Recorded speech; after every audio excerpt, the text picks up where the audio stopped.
Hello,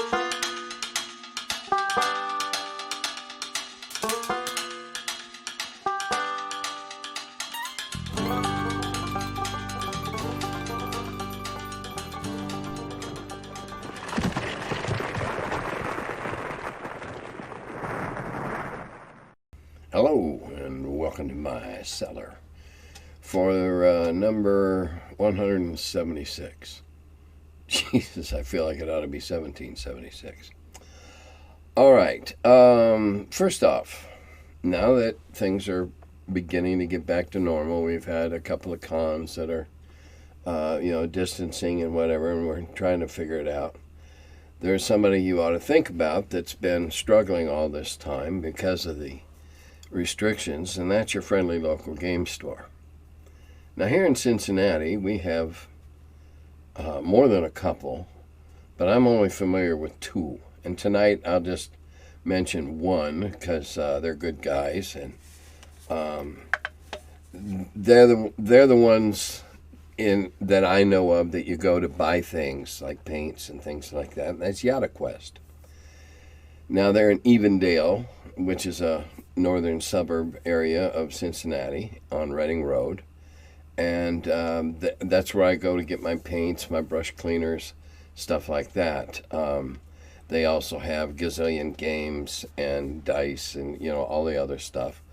YachtaQuest used to be on the other side of town a few years ago, because where it used to be a few years ago is where I ran all my playtest sessions. But then one of the current owners, Dad was the then owner, and he decided he was going to do something else, which stunned me because at the time he had the only game store I ever knew that was giving their employees insurance. But anyway, he did, and then one of his sons and a couple other guys, and I'm not sure, maybe more than one of them's a son. And in any event, they reopened, used the name, moved to a different place, and are still going. So I recommend them for technical stuff, brushes and paints and things like that. They also have a lot of games. The store is kind of closed off now because of the limited access. I believe they used to have a lot of figures and such as well. Now we have another store that I'm aware of called Gateway Games, and I'll talk about it next week. The guys at YachtaQuest, like I said, are where you go to get your supplies as well as games. They also have accessories and what have you, and they gave me a really nice beholder from one of the WizKids beholders that I'm not even going to attempt to paint it. I'm going to blackwash it and leave it the way it is. There's no way I'm going to try and paint that. My skills are not back to that level, if they ever were. But now I understand, and I'm sure there's some people from Cincinnati that watch this. I hope there are anyway. I understand there's a couple of other places in the greater Cincinnati area that do sell games. One of them's one of the Rockin' Roosters or whatever over on the west side, where I believe they're into magic and stuff like that. It's because they're also a comic book store, which is a natural fit you find in a lot of places. And I understand there's another place, so I'm confident that anybody from Cincinnati that's viewing this will make a comment in there, tell me where they are. I'll see the comments, and eventually I'd like to get to all of them. Obviously, that would be the thing. There's a place over in Indianapolis called Donuts and Dragons that I'm dying to get to because they do game nights and whatever, so we'll see. So anyway, these guys have been struggling, hanging on. I know because of requirements of distancing and that a lot of us have been ordering online. Well, okay, now it's time to go back and support your local businesses. Doesn't matter if it costs a little more when you look at it long term, what you're supporting, your own community, literally. So we got a number of things to comment on tonight, having done my local game store. We'll go with, okay. Apparently my stories are getting a little stale because I have two comments relating to the my party killed Odin. One saying they never get tired of hearing that one, and another comment about the story of sharing to Gary a letter to TSR and his power crazy group commit Ragnarok genocide over the entire Pantheon. Story never gets old and it's priceless. I guess it does get old. I've been telling that too long. Thanks for sharing it again.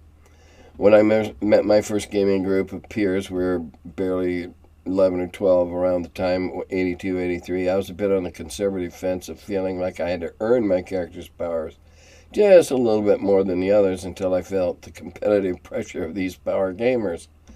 That's how I learned to put aside the basic D&D and move to advanced and learn to love the DFG's Appendix A solo game random dungeon generator to feel like I had an authentic character on par with the rest of my peers in the vicarious. Okay.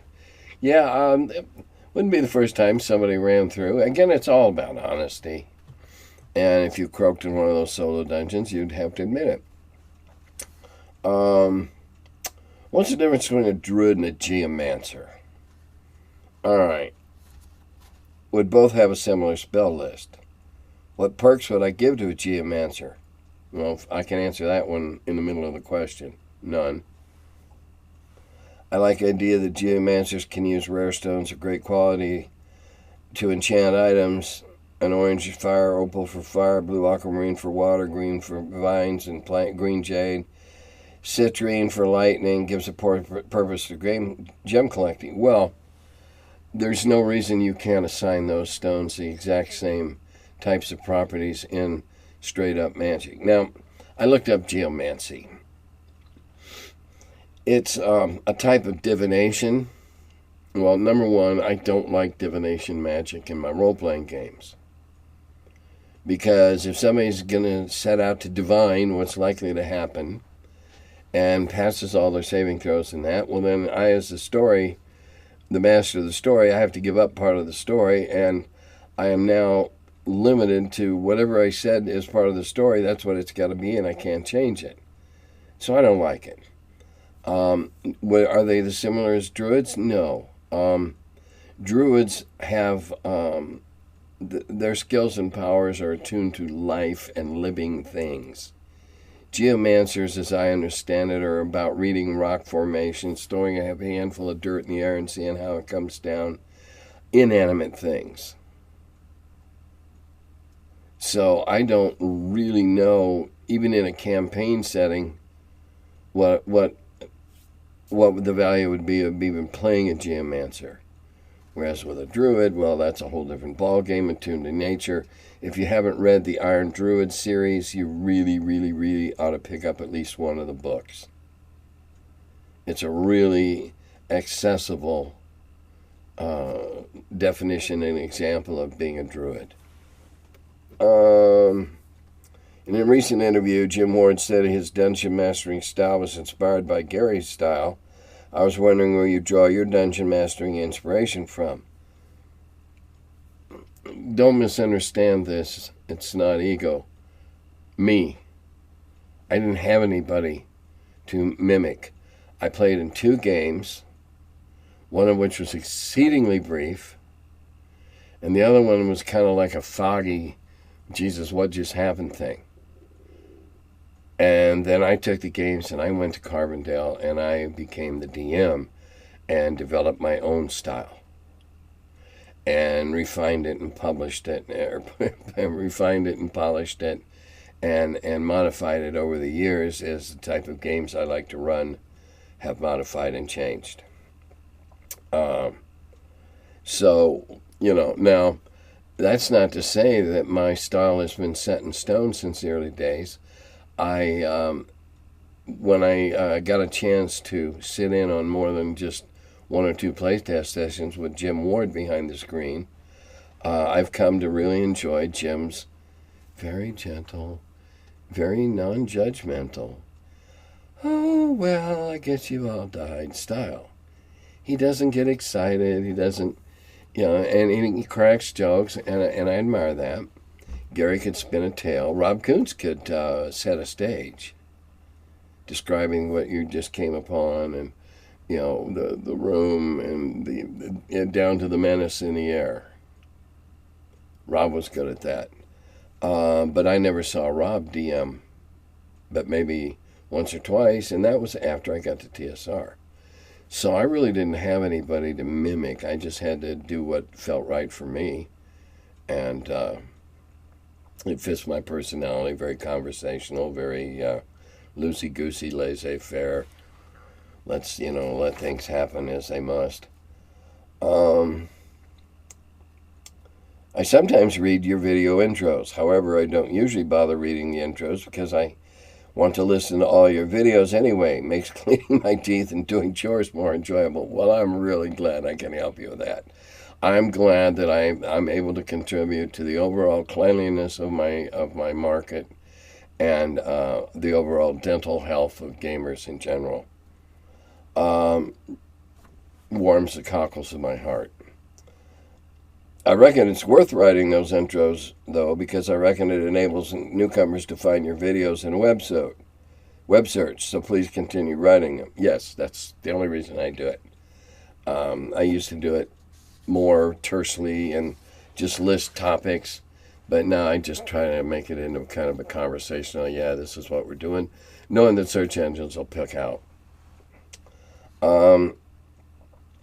Hi again, Tim. Do you get any commission from sales of the Adventure Gaming PDFs? I'm not currently planning to buy any, but I'd be more motivated to buy some if you get a commission. Yeah, I do. When Jim came to me and wanted to scan them and put them up in Mud Puppy, he offered and was very generous. And I said, sure, okay. So yeah, I get something from it, and oddly enough, these are some of the few ways that I actually make money at gaming. Not big bucks, but money. I've heard both you and Ed Greenwood say in videos that you've heard many D&D players tell their D&D adventure stories, and you both find them boring to listen to. I actually enjoy D&D adventure stories, at least old school ones. Well, here's the thing. And I've not sat down with Ed Greenwood. I barely know the man. I've not sat down with him and discussed this topic, but I think I can make a surmise here. When I first started going to conventions with TSR, it was probably Detroit Con that first winter I was there. The thing about working at a TSR table at a booth or at a booth at a con back then, it was like it was a rule that when they walked up to buy something from us, they had to tell us their latest anecdote first. And I mean to tell you, not a few. 120, 150 a day.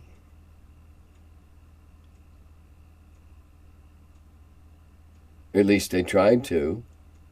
Might not have heard them all out. You know, I mean, on a normal, ordinary day, 80 or 90, because if you're working the booth all day, the booth's open 12 hours, and you're working 8 or 10 of those hours, yeah, you can get 8 of those, and you can get eight, oh man, my last adventure story's in an hour. It can happen. So the sheer magnitude and weight of the ponderous nature of all those stories crushing down over the years, yeah, I know that I've not heard of them all. I know that all the weirdest things have not been done yet. Okay, I'm aware of this. I don't care to winkle out the last few that I haven't heard about. I'm delighted that the game inspires enthusiasm like that. I truly am. But I don't want to hear it. I don't want to hear it. Sorry, I don't mean to be rude. I always interpreted infravision as functioning comparably to regular sight, just on a different wavelength of EM radiation. I don't let dwarves see lingering heat signatures unless something's very hot. It won't bleed through opaque obstacles. The main advantage to the ability is that warm bodies, oneself included, are constantly shining in the infrared spectrum, so they always have the equivalent. Whoops, I lost my place here. Hold on. You all have the equivalent of a torch with you, and its radiance will shine on and illuminate the environment, even cold objects, just as a source of visible light illuminates via reflection surfaces that are not themselves glowing. Well, I'll differ with you there. I wouldn't let it radiate back on that spectrum. No, I wouldn't do that. But that's just me. Your mileage may vary. It would stand to reason in a world with so many creatures with infravision that spells like illusions or magical darkness would or could be designed at least to act as it on the infrared wavelengths as well as the visible. If illusions can radiate visible light or obscure it, they ought to be able to irradiate or block infrared radiation as well. I usually assume, for example, that an invisibility spell will work just as well against a dwarf or orc as it would a human. I don't. But there again, that's because I give creatures that tend to live mostly underground advantages in that regard. Of course, it should be possible for certain illusion spells to be selective in what wavelengths they function, like conjuring a phantasm that's only visible in infrared to scare the bejesus out of that throng of orcs without shaking your human companion.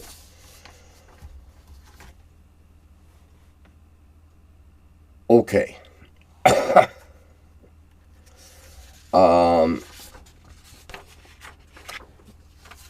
There's several statements in there I find interesting. There are certain things you'll find, I know in first edition, some creatures, some objects, whatever, that simply are not detectable, period, for whatever reason. And I would assume that they're also not detectable on the infrared, spectrum or whatever. But that's up to the DM to decide how that monster functions, how that spell that's hiding something that you're hunting for, or obscuring it or disguising it. Caught me again. Sorry, guys. I hope you get used to seeing me yawn, because goddamn, I do it a lot.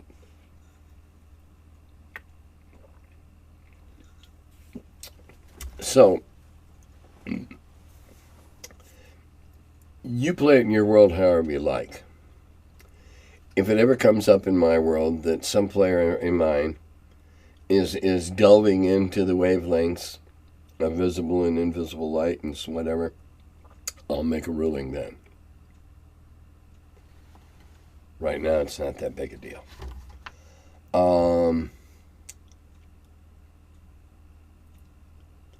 I got a spell question for OD&D. In Mend and Magic, the reverse of Raise Dead, the Finger of Death, allows an anti-cleric or a cleric in dire straits to instantly kill any creature if they fail their save. My question is, how would you balance this so that someone playing an evil cleric can't abuse this and constantly nuke your strongest bad guys? Well, first off, I think there's a typo here. An evil cleric wouldn't necessarily nuke the bad guys. If you're playing an evil campaign where everybody's evil, well, fine, that's what he does. He goes around and nukes the bad guys. However, Raise Dead and its level would not allow you to run around performing it several times a day. Would it? I mean, come on.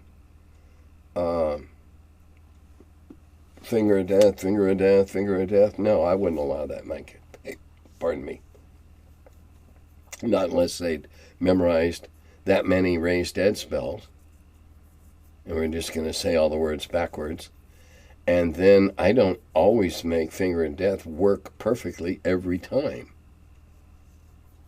Because by reversing a spell and saying all the spell, saying it all backwards or whatever. Here's the thing.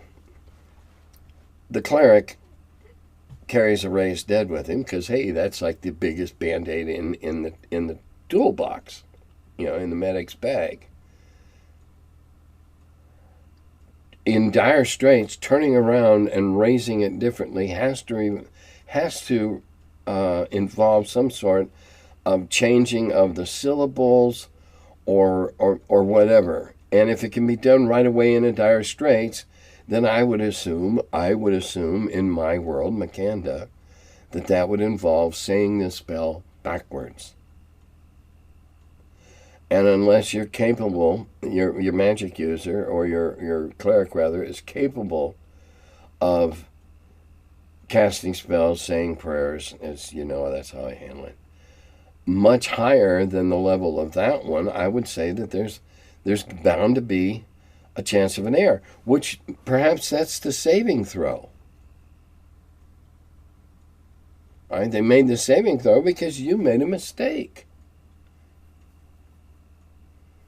Maybe I'd make the saving throw a little harder.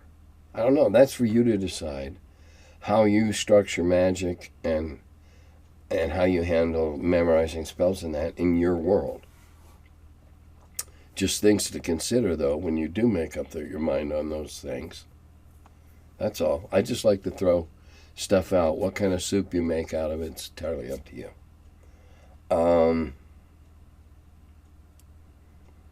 Let's see. Okay, all right. A bit of bizarre humor leads this one off. In my game last week, I had 2 players, and we had 3 character deaths in the dungeon. Being level 1 is tough. Do you have any advice for introducing new characters into play in a situation like this? I had the new characters be exploring by themselves and come across the living PCs who, in character, were glad to see a friendly face. This felt right, but I feel it would get old if I have to use it every time. It would. Let's hope to God they get above first level, and when this isn't an issue anymore.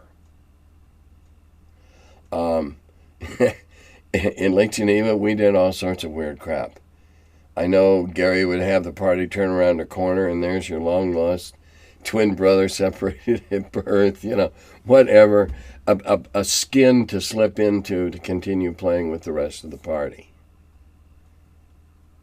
That's one of the things I really admire about the Dungeon Crawl Classics. Crawl.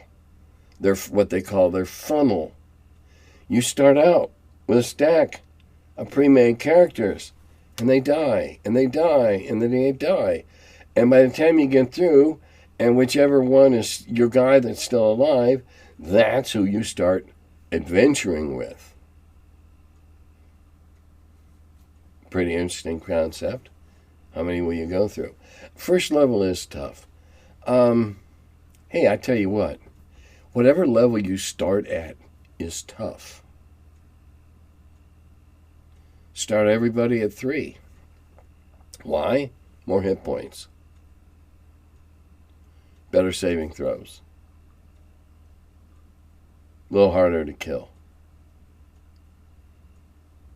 Eventually, enough adventures, enough encounters with tough stuff, that all evens out. And I mean, it's just a starting point. If everybody starts at 3, third, with extra hit dice and hit points, okay, it's all relative. When I'm designing stuff, developing stuff for the characters, the pre-gens that play in my wheel game, I'm formulating and making up stuff, encounters comparable with their levels. In this case, levels read skills and abilities. I'm not going to give a bunch of 4th and 5th level characters a mated pair of griffins defending their 2 young. I'm not going to just spring it on them. Now, that's a campaign thing you can do with careful planning, yada.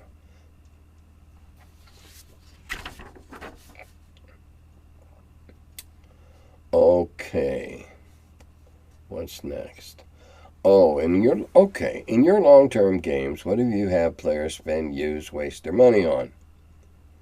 It isn't uncommon for adventurers to come out of their first dungeon delve rather richer than the local lords, seemingly, and they can't just always carry that money with them. All right, I'll stop here. First thing, when you start running an adventure, you have to, whether it's a one-off, you still should think about it. If it's a campaign, you should think hard about it, and that's your monetary system. In some campaigns, 100 gold is a lot of money. A lot. It all depends on your campaigns and the prices you set. How much is it for a room? A reasonable, medium quality room for the night where you're probably not going to get your throat slit and your pocket picked. How much is a meal? When you set these base prices, okay, what is rich? You're well off if you're not going to worry about eating for the next 10 or 20 days or 30 days in our typical, fantasy setting. When you're not worrying about eating for the next 6 years, you're rich. Do you want to make the players well off, or do you want to make them rich? Well off still has coin to spend, various and sundry divertissement to experience. I probably butchered that word, but diversions and entertainments to experience. Inflation. As you state, if they come out of the dungeon just, bulging with gold, inflation will hit right away. Now there's gold all over town everywhere. Well, it takes more gold.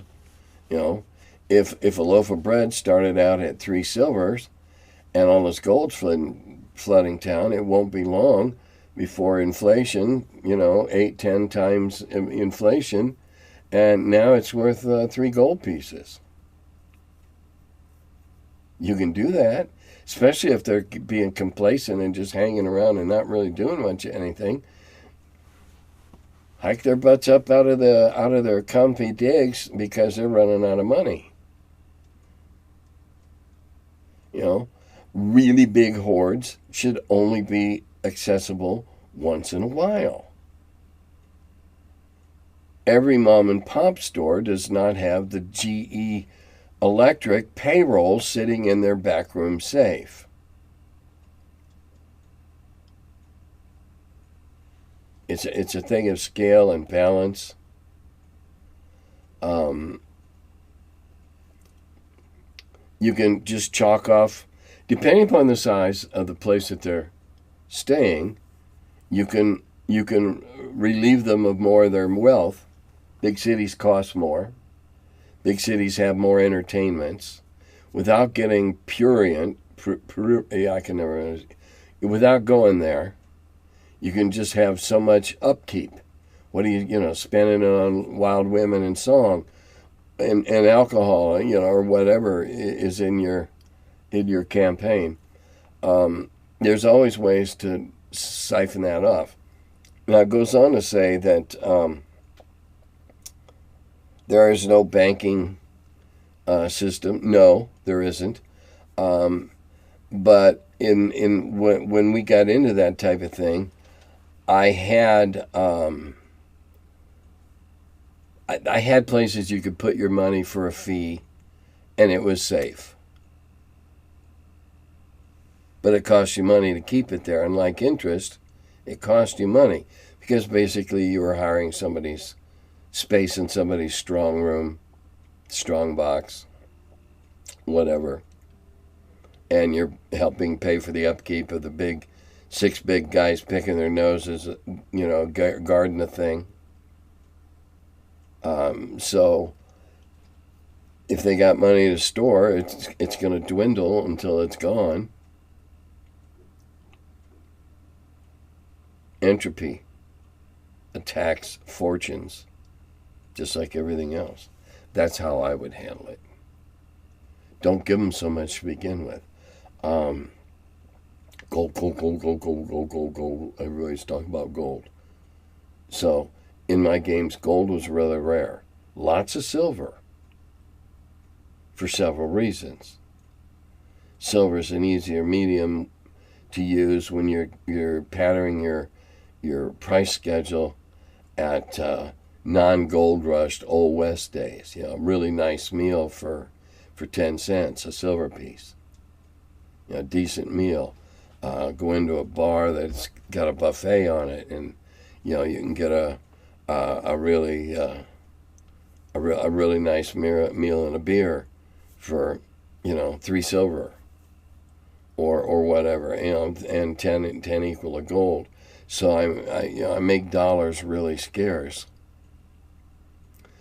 And so if you did find 1,000 gold pieces, yeah, you'd be rich. But as soon as you started spending around town, inflation would take over. You know, it's all about what 1 unit of the money will buy. When 1 unit of money used to buy a loaf of bread, but now there's literally hundreds of units of money floating around town, well, I want 3 units of money for my loaf of bread, because my 1 unit doesn't have as much buying power. You can just eat them alive with inflation. And until I studied macro and microeconomics when I was getting my master's, I didn't understand any of that crap either. So chances are they won't.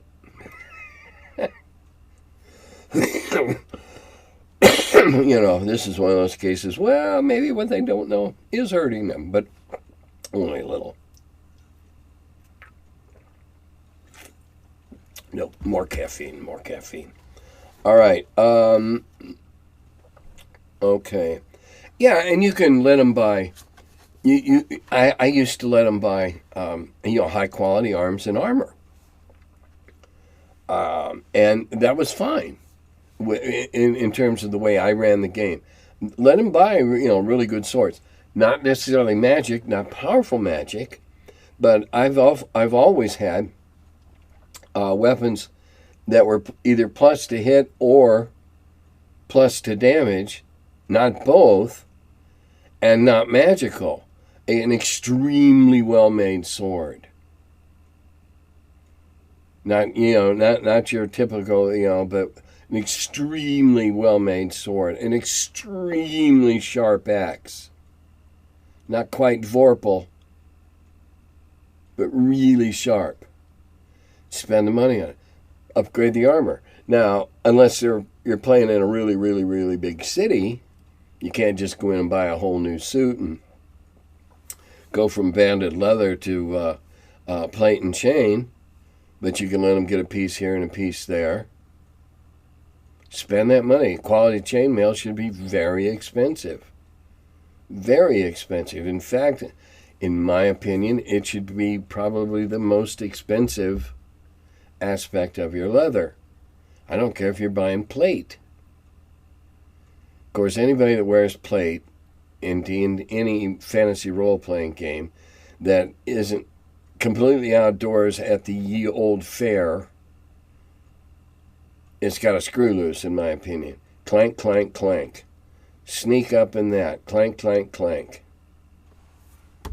All right. Enough of a lecture on that.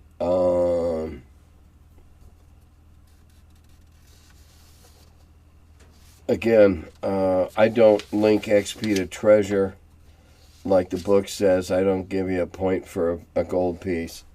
I tend to more awarded based on what was fought and et cetera, and stuff like that. Somewhat a little more arbitrary, perhaps.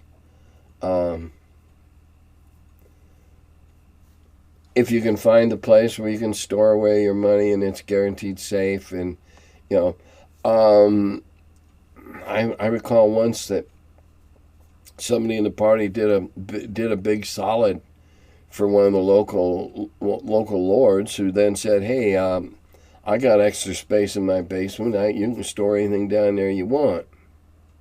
Didn't charge him interest or anything. So there's lots of creative ways you can work around that. You can have a troop, what Rowling did with her goblins running the bank. There's no reason you can't do something similar. It doesn't have to be goblins. What's my favorite dragon color? Please explain why. Second question relating to that. Why would breath weapons necessarily need to be color-coded with the color of the dragon's scales? I just assume give most dragons chameleon color changing abilities. All right. Favorite color is green. That's because I like green. Not because they breathe chlorine.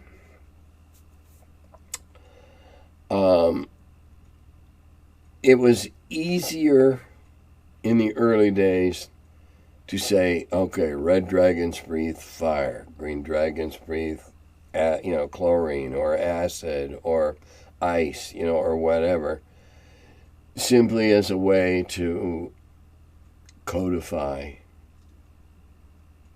an aspect of the game. I don't see any reason to say that if it's green, it has to do this or it has to do that, as far as its breath weapon. I don't necessarily feel that every dragon should have a breath weapon. And in something I was building, I wouldn't. Yeah, I can tell it's 12:25 to 12:35. That's when my blood sugar drops every night. Sorry. So, I like green because I like the color green, and you can make some green metal flake colors that are just, I would imagine, would be splendid on a dragon. And in my world, they don't necessarily, you can't look at one and say green, it's going to do this. But again, this is early in the game when the more codification we could do, codifying we could do, the better it was to sell the whole system. You want a dragon that's going to burn down the town, get a red one. You want a dragon that's going to freeze the crops in the fields and the fish ponds and kill all the fish, you got a white. That's the way it was. But as you get into more involved storytelling, and there's nothing that says that the majority of ones in a certain color couldn't do certain things or have similarly related things that they do. It's your world. Okay, here follows one question, one assumption, and two ramblings. Question. Have you come across other magic systems in fiction you've read that you like better than Vance's Dying World magic system, but would not find them easier to use in your OD&D world? Well, find a system in any other book that lays out a system or lays out the facts from which a system can be derived. And I challenge you to do that.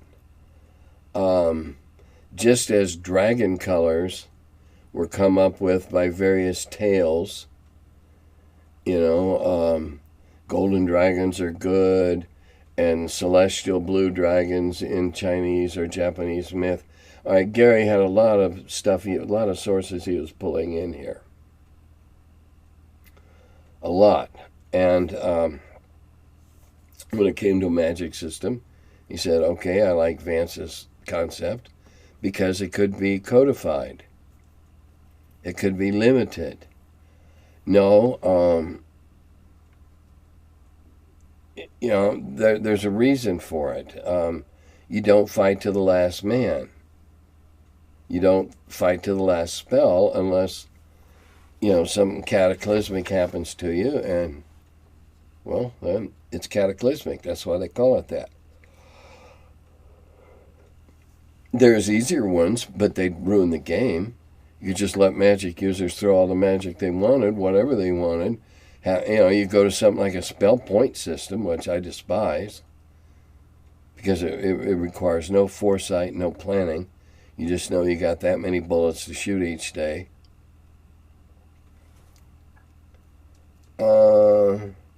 Yeah, if I'd found something better, I probably would have adopted it with my own rules, but I didn't. And that's not some misguided loyalty to TSR. I just haven't found a system I like better. And I've never hesitated to say, yeah, I'm biased. I worked on it, for Christ's sakes. I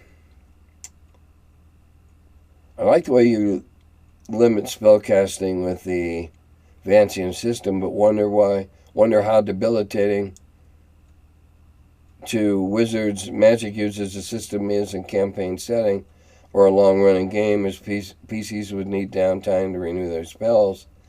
Well, if you're looking really long-term there, the DM is. That's what rest and recuperation is for, literally, so you don't burn out. In terms of D&D and statting, you start with a certain intelligence. There are ways to raise it a point here or a point there, perhaps. There is an aging table. I remember that from the first edition, or actually the little brown books. There's an aging table. And use it. Now, age affects a wizard or a cleric less than it does a fighter for obvious reasons. Or if they're not so obvious, fighter spends his career exerting, taking blows, giving blows, whereas hopefully clerics, while having to give some blows, haven't spent their lives doing it. Strain on the physical body.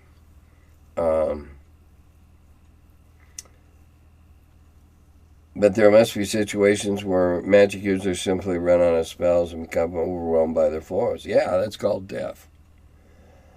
Case in point being the adventure of the wandering skeletons and fire beetles you recited from a comment last video. DM's sense of story timing may come into play here. Yes. And here we're going to deal with that ugly thing that nobody ever admits to doing, called fudging. If the DM sees that's coming and it wouldn't be a good thing, don't let it get there. A good DM absolutely has every character on a string on one of his fingers, making them dance, but not taking away their free will. You're making them dance where you want them to dance, not telling them when they have to. I better pick my metaphors better next time. All right, what's next?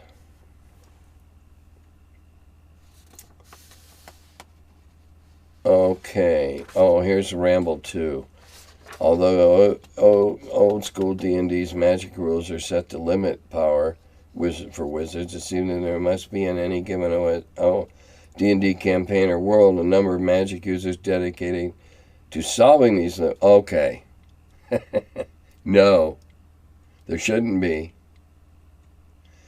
If you have a player that wants to create some sort of new spell, number one, you're going to have to assume it's going to do something extremely specific. And as DM, you can set any list of requirements for physical components that you want. You don't even have to say them. They have to that they're needed for every usage of that.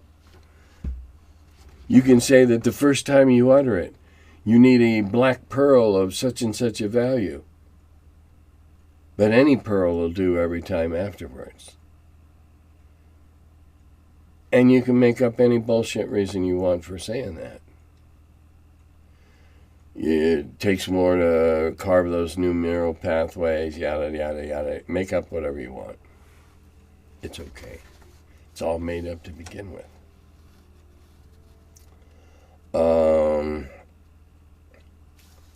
Yeah, people that are trying to find new ways to spellcast don't play in my games anymore. We play in this world. This is the way it works. No, you're not going to figure out a way to violate that. No. There has to be some hard and fast limits somewhere. All right. Did I ever play or read material for the Birthright campaign setting that was released in '95? It supports very large player counts and the form of domain level play where some actions of several mostly independent groups of players come to possibly significant affect the fortunes of others. I'm currently playing in a game with roughly 20 players. A quarter of these are ruling kingdoms. A majority are representing or heading organizations inside states like guilds and temples, etc., and the remaining handful are loose adventuring types. We've been playing for almost a full year in our time, covering 2.5 games of game time. Did you ever play any games of similar scale, and if so, what challenges and successes?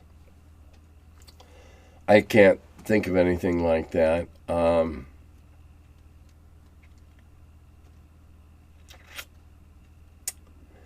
Not in any commercially viable game or commercially available game. There is something called the Falmouth campaign here in Cincinnati. It's been going on since before I moved here 40 years ago. It involves miniatures and fantasy battles and notebooks of type pages that are like this thick, loose leaf notebooks. And a couple of the battles that I participated in, we had 5 or 6 tables going, 5 or 6 battles around the world in our campaign. And of course, if you were playing here, you couldn't go over and give advice over there, etc. And yeah, it's still going on. I'm no longer involved in it. I got uninvolved for several years, but it's still going on. So, yeah, I know a little bit about something like that, but I've never seen a commercially viable one. I don't know if Birthright is. I couldn't say. Really don't. I'm not that familiar with it, and I wouldn't care to guess. But here we're going to do some guessing on this last one. Could you please give me your best guesstimate of Conan the Barbarian's stat block as a first-level, old-school D&D player? When you say old school, I'm assuming you mean the original, the 3 little round books. For example, Howard describes Conan as having preternatural instincts. How do you define that in terms of Beckmere D&D character stats? Well, I could always give him initiative. I could have him never get surprised. Have increased saving throws on traps or something of that nature. A sixth sense when he goes in a room that something's out of alignment here or whatever. As far as the actual numbers, well, okay, we all know he's an 18. He's the reason there's an 18 in a subsequent roll. And really, I believe one time Gary and I were discussing it, Conan would be about an 1850. As a magnificent and a beast as he is, about an 1850. And if Conan's an 1850, then your 1810 is still one bad dude. The preternatural instincts, not surprised, would be the first one. Very, very fast. You know, ducking before the arrow gets there just because the hair on the back of your neck stood up. Again, we're playing about a superbly perfect imaginary character. Let's not lose sight of that. This is an exemplar. It goes on here to make some interesting points. I sometimes muse that Conan must have been all 18s. Well, I'd give you that in everything except intelligence and wisdom. He made some dumb decisions when he was younger. He was riddled with superstition in the early stories, and in the movies. You know, he's crumb this and crumb that. And he became less like that as he realized that in his world the gods just didn't really give a damn. So he became less religious.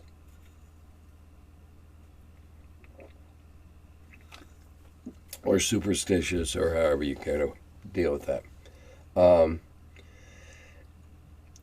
All the Sumerians seem to be Conan-like. Okay, there's nothing wrong with that.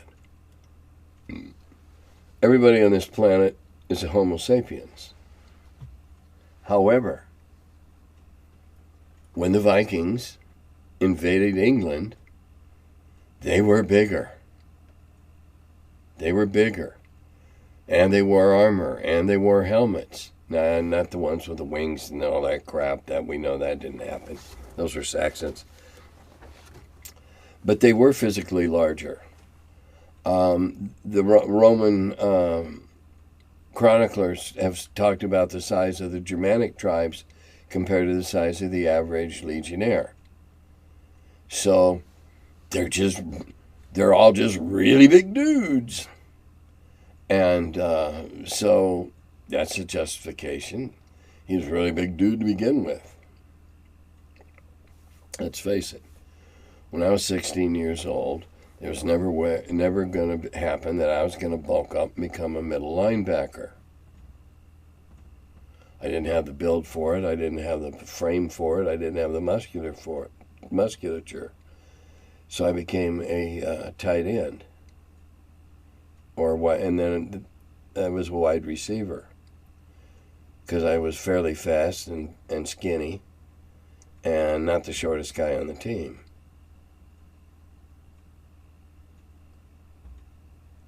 If everybody starts out big, then yeah, the really buff ones are going to be huge specimens of mankind. I wouldn't give him an 18 in intelligence. I wouldn't give it to him I don't know that I'd give him better than a 16 in intelligence. Wisdom, maybe a 17 because he's crafty. He's sly, and he learns quick. But that's only after he does something stupid and foolish. Let's see, how's he end all this? It's a lot of natural 18s. The D20 Conan RPG's workaround is to develop a system of racial traits. It would be in keeping as Howard seems to have been influenced by eugenics somewhat. Yeah, well, we don't really want to go there. But I like to think that Beckme and OD&D character generation methods could represent a being of mythical might without fudging. Am I dreaming? No. How many times do you want to roll? Set a computer program and find out how many times you have to roll to get all 18s. I don't know the odds on that. And then, how many more times do you have to roll to do it again? So is it theoretically possible? Of course it is. The odds of rolling, no matter how you use it, 3 out of 4, whatever, 3 only up, of rolling, 6 18s are ridiculously high. But they're not impossible. Let's look at the actor who played Conan. Sickly, kind of scrawny dude who became the Mr. Universe and the champion bodybuilder in the world and all that. So progression is always possible if you start out with good stock. That's about everything I've got to talk about tonight. Like I said, think about your friendly local game stores, your brick and mortar shops. Don't, they got a living to make, they got kids to feed, and they provide various services to your community. Yada Quest at this time does not have a game room like they used to have. They used to have a back room that I would get to use once a week, and I would do my playtest sessions back there. If they had one, they don't have it back yet. They're still limited in the layout. Now, and like I said, they're the store where you go to get stuff. The one I'll talk about next week is a store that you go to find a group. Almost exclusively role play. I understand there's some others in the area. I hope to find out about them. Support yours. If you've got a dedicated game store, get it. If it's something that you can get at one of the big box chains, do it there rather than online. Keep your sources local. Make your local retailers have a reason to stock what we want. You've got to support them. They already took an enormous hit 25 years ago when Reagan was in office. And we can't afford to lose too many more of them. We need places to go play. We need places to buy our paints and our games. We need places to go hang out. Even if we all got to stand around and wear a mask at the present time. And on that sobering note, I will bid you do dadagovi.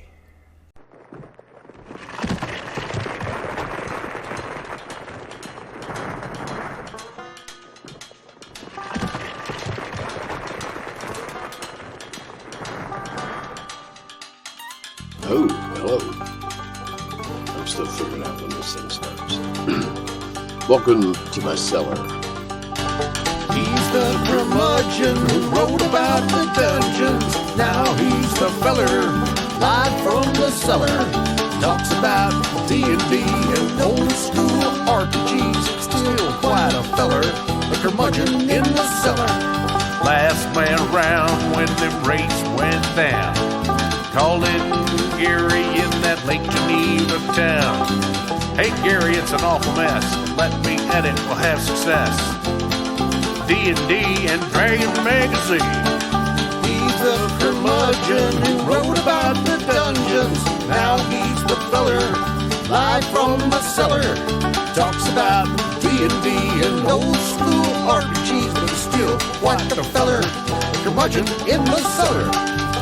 Magic missile, it's a mortar shell. Make it hit in the first level spell. Brought psionics to the game to attack that wizard's brain. ESR and fantasy, collection of micro armory. Titan with tramp under a tree, high as could be. He's the curmudgeon who wrote about the dungeons. Now he's the feller, live from the cellar. Talks about D&D and old school RPGs, but he's still quite the feller, the curmudgeon in the cellar. Still quite the feller, the curmudgeon in the cellar.